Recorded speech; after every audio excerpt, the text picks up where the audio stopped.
Hello বন্ধুরা, আজকে আমি রান্না করছি চিংড়ির মালাইকারি।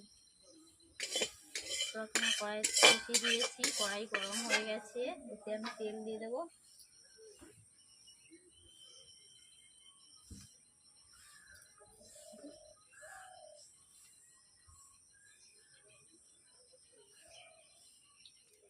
কাঁচা লঙ্কা দিয়ে দিলাম,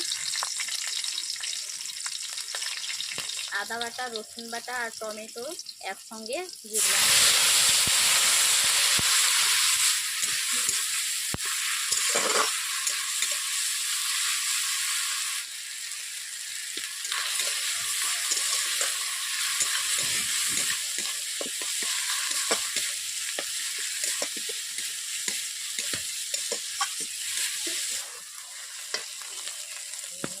ওতে হলুদ দিয়ে দিলাম,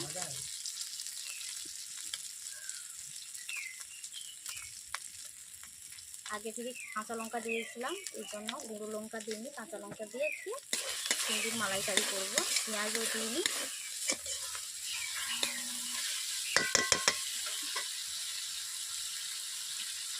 পোস্ত বাটা দিয়ে দিলাম, পোস্ত বাটা দিয়ে দিলাম,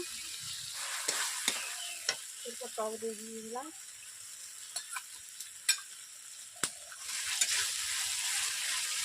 মশলাটাকে ভালো করে 5 মিনিট কষিয়ে নিয়েছি, আর নাড়াচাড়া করবো না। এরপর আমি নারকেলে দুধ আগে থেকে বের করে রেখেছিলাম পেস্ট করে, এতে দুধ দিয়ে দিলাম।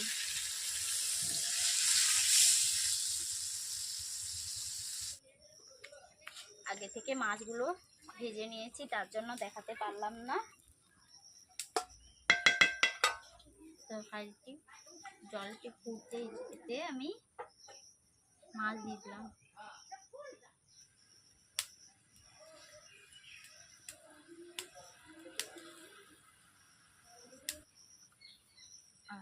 আটটা দিচ্ছি না, তিনটা খাও,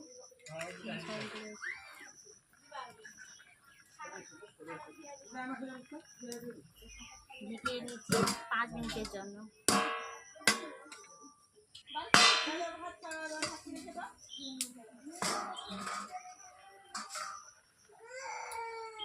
ঢাকিয়ে রেখেছিলাম 5 মিনিটের জন্য, মাছটি চিংড়ি মাছে যাতে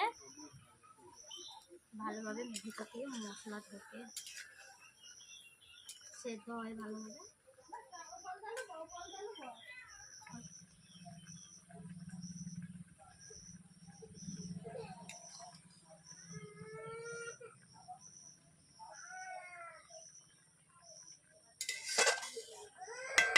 রান্নাটি শেষের মাথা, এরপর আমি এলাচ গুঁড়ো দিলাম।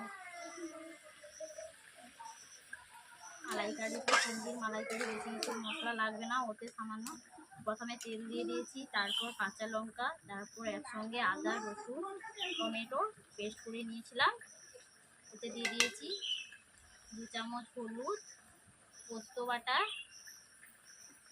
টক দই আর নারকেলের দুধ ছিল, ওগুলোকে দিয়ে ভালোভাবে নিয়েছি, মশলা কষে নিয়েছি। রান্নাটি করতে বেশি টাইমও লাগেনি, 20 মিনিটের মধ্যেই হয়ে যাবে। রান্নাটি অবশ্যই ভালো লাগলে লাইক, কমেন্ট, শেয়ার করবেন।